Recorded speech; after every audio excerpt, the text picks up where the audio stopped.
മുഅ്മിനാണ്, മുസ്ലിമാണ് എന്ന് പറയാൻ ആഗ്രഹിക്കുന്നുണ്ടെങ്കിൽ അതിനർത്ഥം എന്താണ്? അല്ലാഹുവല്ലാതെ ആരാധനക്കർഹനായിട്ട് ആരുമില്ല. ഇത് എവിടെ നമ്മൾ കോംപ്രമൈസ് ചെയ്യുന്നുണ്ടോ നമ്മൾ ഇസ്ലാം എന്ന് പുറത്താ. നമ്മൾ സെക്യുലർ ആയിരിക്കാം, നമ്മൾ അങ്ങനെ മോഡേൺ ആയിരിക്കാം, നമ്മൾ അങ്ങനെയൊക്കെ ആവാൻ പറ്റും, മുസ്ലിം ആവാൻ പറ്റില്ല.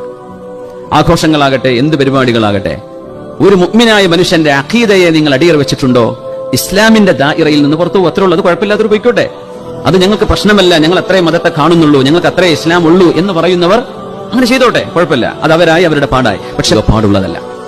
ആര് ചെയ്താലും അത് അവര് ചെയ്തല്ലോ ഇവര് ചെയ്തല്ലോ അത് ദീനിൽ തെളിവല്ല. ദീനിൽ തെളിവ് പരിശുദ്ധ ഹബീബും പരിശുദ്ധ ഖുർആനും അഇമ്മത്തുൽ അർബഅ പഠിപ്പിച്ചു തന്ന ഫിഖഹിന്റെ ഉലമാഉമ അവർ പറഞ്ഞോ എങ്കിൽ നമ്മൾ അത് സ്വീകരിക്കും.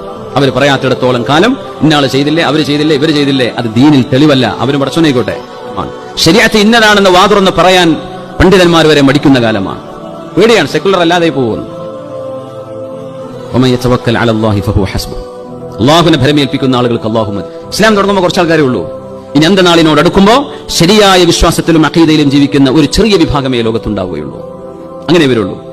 ഏലിയനായിട്ട് തോന്നും എന്ന് പറഞ്ഞാൽ ഇതെന്താ ഇങ്ങനെ, ഇവരെന്താ ഇങ്ങനെ ഒരു കൂട്ടര്, ഇവരെന്താ ഇങ്ങനെ എന്ന് തോന്നുന്നൊരവസ്ഥ വരുന്ന. പക്ഷേ തൂബാലിൽ ഖുറബാ, ആ ന്യൂനപക്ഷത്തിനാണ് സർവമാന നന്മകളും എന്ന് പുണ്യനബി സല്ലല്ലാഹു അലൈഹി വസല്ലം.